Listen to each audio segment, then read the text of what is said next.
Thank you very much, everyone.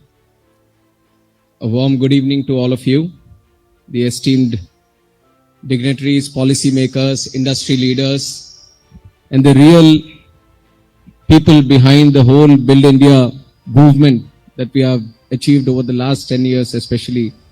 So once again, a warm good evening to each and every one of you, and my sincere greetings to all the achievers who are being presented here today with the Build India Infra Awards. And it's a distinct honor for me today to be here. The Build India Infrastructure Awards 2025, reaffirming our shared commitment in the nation's growth story. This initiative by the Build India Foundation aligns seamlessly with our government's vision of encouraging excellence, innovation, and sustainability in the whole infrastructure development movement. And as I see, Build India Infra Awards not only recognize our outstanding projects, but also encourage setting new benchmarks for Viksit Bharat 2047. And I look at Build India Infra Awards as a celebration of the spirit of excellence and also the spirit of innovation. Stakeholders across different sectors, let it be roads, ports, airports, urban transport, they all should be motivated to push the boundaries of possibility and achieve the impossible in the future. And it is time for all of us to be extraordinary, to break all those boundaries, to break all those limitations, to break all those glass ceilings that have been set before us. And it is not just about building better, but also about being the best in the world also. Building robust infrastructure, which includes physical, digital, and social, has been a personal commitment of our Honorable Prime Minister, Shri Narendra Modi ji and his led NDA government. And I firmly believe that India's development aspirations demand significant investment in infrastructure, and under the guidance of our Prime Minister, our focus has become a lot more sharper today. Over the past 5 years, we have seen the Union government's capital expenditure on major infrastructure grow at an impressive rate of 38.8% from financial year 2020 to financial year 2024.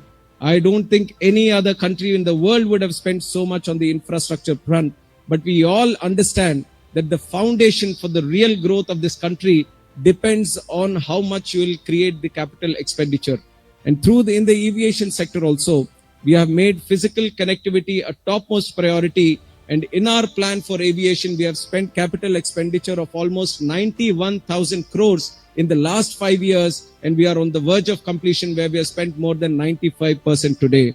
And the Airport Authority of India has earmarked a capex of 23,000 crores for the next 5 years into building more airports and better airport infrastructure.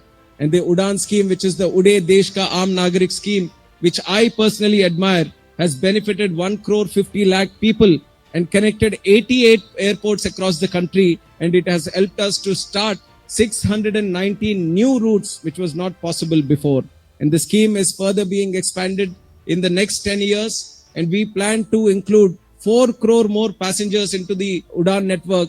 And we want to create 120 new destinations in the coming 10 years. So this is the grand vision we have in the airport and aviation sector for the country today. And another sector for us, in the cargo sector, we feel there is a huge potential in the cargo sector. We are still lagging behind, but we have a grand plan for that. And we are growing at more than 10% rate.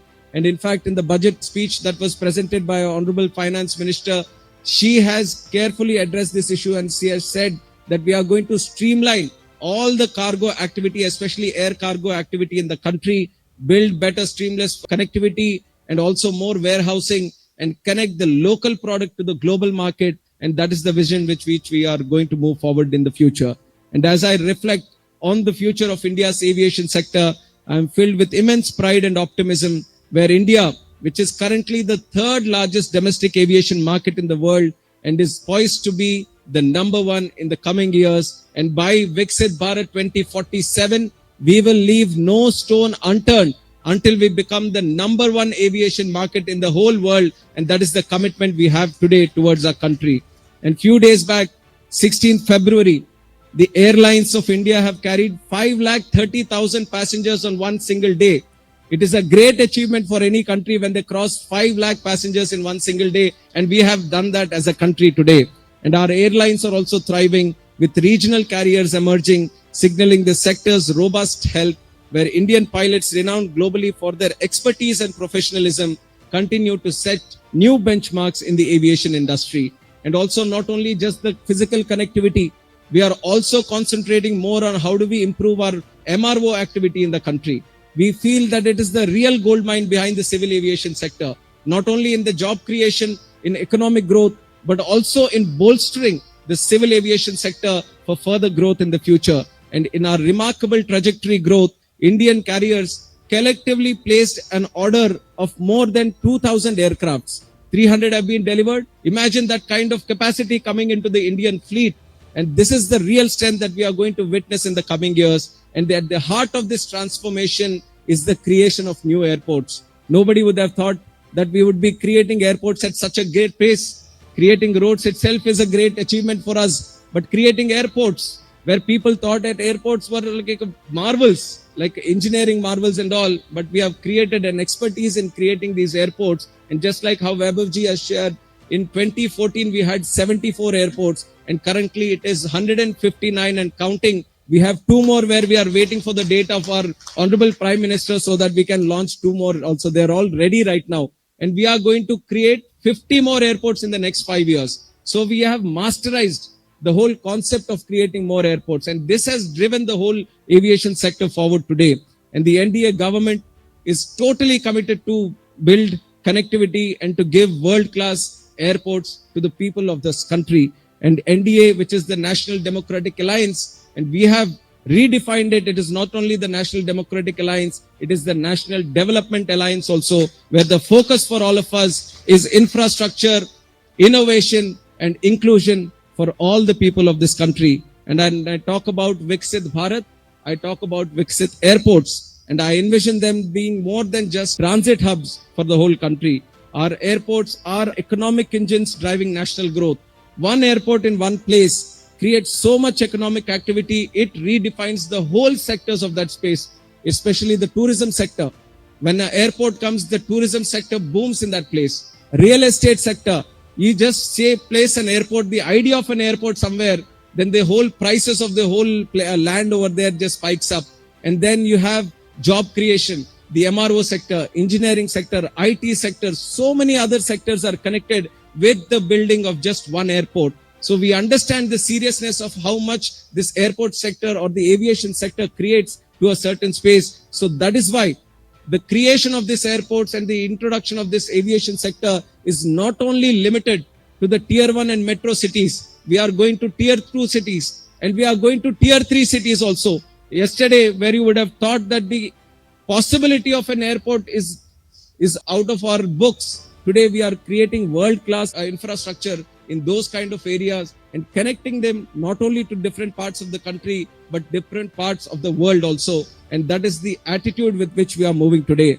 And I see 2024 being an amazing year for the civil aviation sector, where we launched 26 airport projects worth more than 18,000 crores across various states in the country. And 9 new airports were dedicated to the country: Rewa, Ambikapur, Solapur, and foundation stones were laid for new civil enclave airports, Agra, Darbhanga, Bagdogra, and new terminal buildings in Varanasi, Belgavi, Jammu airports were also sanctioned. So continuously, the capex is being pushed into the aviation sector, so we don't lag back. The airports which are reaching its saturation capacity, we are expanding the terminals. Where we feel there is a need for an airport, we are building an airport. Where there are defense airports, we are taking a bit of land and we are converting it into civil enclaves, so people can also travel from those airports. So we are leaving no stone unturned and to reach the real goal of Viksit Bharat 2047. And the Jewar airport, which is about to come in another 2 months, in April itself, we are trying to start the operations in the Jewar Noida airport, which is going to be Asia's largest airport. If it completes all its phases, we are still looking at the phase 1 today. But once it completes all its phases in terms of cargo and the connectivity, the additional connectivity that it can offer to National Capital Region is unbelievable. So that is one important project that we are trying to finish up. And then we have the Navi Mumbai airport, which is going to change the whole landscape of Mumbai. A city like Mumbai, which is already so much saturated in terms of connectivity, where the challenge of land is immense. Now we have the opportunity of having operations run from a different airport, Navi Mumbai Airport. So it's properly connected thanks to our Honorable Minister Nitin Gadkari ji and the state government of Maharashtra, where we have given multiple routes of connecting not only the Mumbai city to Navi Mumbai, but the outskirts of Mumbai city also to Navi Mumbai Airport. So that is going to bring a lot of good connectivity for the city, and that is going to change the whole infrastructure landscape of the city. And through the budget this year, 2,400 crores have been allocated to civil aviation, where 43 crores more than the last year. And also for Udan scheme, 540 crores, which is also an improvement for last year, has been given. So we see that is going to help us in driving our targets forward. And our special focus has also been on Northeast region, where 10 airports have been operationalized there, and also including 2 heliports. So not only in creating airports, but we also see that in places where airport building is a challenge still today because of the geographical terrain. Because of in some hilly terrain, it becomes very difficult to find a flat land of 600 to 1,000 acres. Then we are converting those models into having heliports and connecting the airports and the heliports together. So ultimately that last mile connectivity of air travel is being given to every nook and corner of this country. So we are giving innovative solutions, trying to expand our civil aviation operations so that all our airports, all our heliports, all our states, everyone is taken completely together, and we drive the whole airport network completely forward. And not only that, what we have also brought to our airports, if you see of the Western airports, in the Western countries, they're all purely, mostly you see steel, mostly you see glass, and then you see signboards, nothing more than that. But when we talk about Indian airports, we don't only see them as mere buildings which can offer connectivity from one place to another. We see them as structures where you can really show your culture, your identity, your local history. So all these things combined, if you look at some of the airports, even the ones which Airport Authority of India is constructing, you will see that there is a lot of significance and resemblance of the local culture also flowing into the construction of airports. This is an interesting aspect where all of you, we are involved in infrastructure, need to carry that forward. You have to use the infrastructure to create that kind of change, to create an identity for each and everyone where people feel proud just by how they look at people, and they feel proud. They should look at these buildings also, and they should feel proud that this is our India. This is our culture.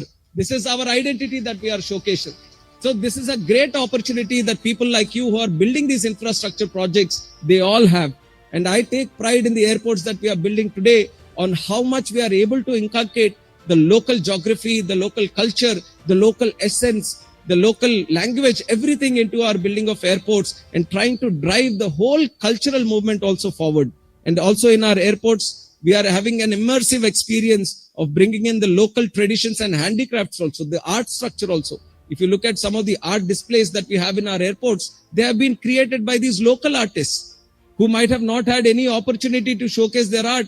Our airports are becoming a museum. Our airports are becoming an exhibition ground for all of them, where we also take pride in that activity. And also on top of that, I'm just taking a lot of time because I feel there is a lot of activity going in civil aviation, and it is my responsibility for each and everyone to know this activity and take pride in it. And I want more people to be involved in civil aviation sector also. I don't see this as a growth of only our Prime Minister or only myself or my team at Civil Aviation Ministry. I see that the growth of civil aviation is the combined growth of all of us. We all need to move forward with the sense of Team India. Only then we are going to achieve the great success that we are going to envision. Yesterday, our success was when we are competing with the states. Which state is doing better? Madhya Pradesh is doing better. Maharashtra is doing better. Andhra Pradesh is doing better. But today we have come to the place under the leadership of our Prime Minister, we are competing with countries only. Our states are competing with countries today. So that is the grand vision that we have. And only to achieve this, we have to have that inclusiveness, combinedness. The teamwork has to always be there. So I take this opportunity of the platform to give you a more sense of what is happening in aviation sector also. And on top of that, you would have seen the planes moving around. You have seen small planes moving around. You have seen helicopters moving around. But we are also bringing in some great technology in the future, which is the eVTOLs, electronic vertical takeoff and landing vehicles. This is the future of aviation that is going to come. Some countries are already moving into it. They already have the prototypes. So I don't want to be left behind. I want India to be also leading the charge in eVTOLs. So we are giving all the rules and regulations, the guidelines, what go into operations of these eVTOLs forward. And we are envisioning that in the next year itself, the first half of next year, at least some prototype can be flying around. These eVTOL vehicles should come into the airspace in the next year itself. So we are planning that also, and that's going to be a very interesting intervention in the civil aviation movement in the sky. And they also, we have a lot of digital connectivity. We have digital systems coming into place. We have a lot of technology which we are trying to use in our airport infrastructure so that we can streamline the operations. Just by building better digital systems, we are able to connect our efficiently use our airspace in a lot better way. We have gotten Gagan system, we have used the ISRO's space system, and we are using Airport Authority of India's technology systems. We are trying to better them. In the coming of technology today, we have all better them. We are able to efficiently use our airspace better and much more by 30%. So technology also, for people who are in infrastructure, you have to continuously innovate because world is changing today. Every day you are seeing that a new technology is coming. The way we build things, the way we design things, the way we create things. And there is a lot of progress in technology. Technology is rising at such a pace that it is very difficult for us to play catch up with it. But we have to play catch up. We have to be on top of technology. We have to be utilizing its capacity. We have to ensure that whatever challenges we are facing with today, how much can we use this technology to offer solutions? And for that reason itself, we are envisioning to create digital twins at our airports. Now, airports are more of management. These are management places where people are coming in and they want to board an aircraft. Now there is parking space, there is a security check, there is a waiting space, check-in area, then boarding space, and a lot of these areas where there is a continuous streamless movement of people. And to better the operations at the airport, if you can create a digital twin of it, if you know at what space and what area, how many people are there, what aircraft is leaving at what time, what is the weather conditions outside, how much parking space is available, what is the time being taken for the baggage to come there, is there a delay there, or is there any other security checkpoint which is not functional at any point, is there a DigiYatra system which is not functional? So if we can really map everything because of the use of technology today, then we can take real-time decisions. We can take decisions at looking at the real-time data, getting all the inputs. So we are driving our airports into creating these digital twins. So what becomes very important for all of us is how do we involve technology in our innovation process, in our operations, in our design and creative process. And that is what we are also trying to do today. And on top of that, in terms of spreading ease of doing business and speed of doing business, we are converting all our government operations into digital operations. We have DGCA, the Directorate General for Civil Aviation, where a lot of activities used to happen physically. Someone wants to get a pilot license, he has to apply with all the physical documents. Someone wants to get a license to run a plane, then he has to apply, come there physically. But we thought that this is going to create a lot of problems, and it has created also a lot of times. There have been a lot of complaints also we have got. So we thought this is not the way. Now we have technology. So we converted DGCA into EGCA, electronic DGCA. We have said all the applications, whatever you want to do, you put them online and you send it to us. We are going to see at what stage they are in, at what officer it is there, and we are going to ensure that it gets transparent and accountable way of getting it done. So these are some of the processes where you can involve in your own operations. I'm just saying you might be walking, but it's time we all have to fly. We all have to move ahead with jet speed if you want to really achieve the kind of standards our Honorable Prime Minister has said before us. You might not have the opportunity, but I am seeing him every week, and he is like a man on a mission. He wants all the people in the country to run and to ensure that we are standing brightly on top of the world and showing, not only to show that we are the boss here. We want to be the character of an elder brother where we feel if someone is lagging behind also in the world, we hold their hand and we show them that this is the way to go forward. This is what India is about. This is what Indians are about. So for that, to get that kind of confidence, it is important for us to learn from the best, to use it here, to take the lead and show to the world that what we have to contribute. So there is a lot for us all to learn. You've already started that process. And in fact, I'm very happy with the way the Build India Infra awards are being given today. It is time we recognize some of the important leaders, important achievers in this whole space. And I wish them all the best in the very future also. It doesn't look like it's the second edition. There is a lot of energy and enthusiasm in the crowd here. and the way you are engaging in this whole platform. And I wish that in the future, you also become a very core sector and a core organization in this achieving our Viksit Bharat 2047, which is a goal set forward in front of us. 100 years of independence. It is a huge amount of time for all of us and for a country like India, where we have to show the world that we can be a developed country. And for that, the all of them who are contributing at an individual level, at an organization level, at all different levels, so that we can collectively achieve our growth story. I wish to congratulate each and everyone once again, and thank you very much for giving me the opportunity to present my civil aviation growth story also with all of you. And tomorrow, I'm very much sure that a lot of people in the audience today will also be very much liking to be involved in the civil aviation. And I'm open to meeting all of you. I'm open to discussing with all of you the future prospects of civil aviation. And we have also started a new program at civil aviation, which is called the Spark, SPARC, because it rhymes with Spark. But it is actually startup promotion and research at civil aviation. So we are finding new ways where we can interact with the industry, and especially the youngsters who have got this grand vision, grand dreams. We want the ministry, we want the government to be the ears, to be the platform where people can come in, the private sector can come in, and they can also drive the growth forward. So we represent collective growth.